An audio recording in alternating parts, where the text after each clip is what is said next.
چراغ امید در صحراها درخشنده،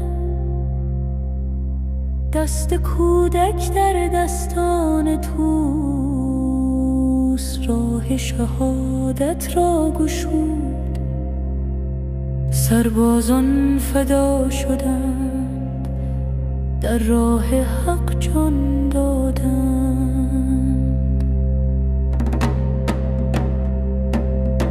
برادرت عباس صادق و شجاع، برای آب رفت دلها را لرزان.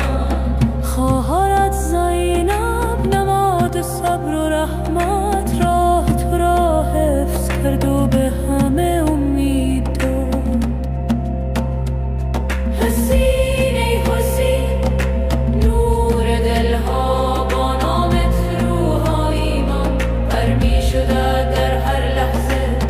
در برابر ظلم ایستاده ستاره راه حق، هر نفس من را به تو تقدیم کردی.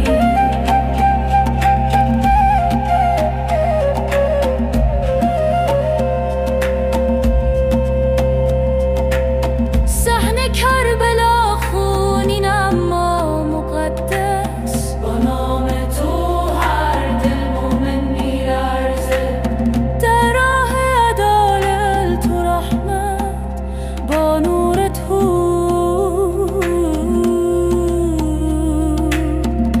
مسیح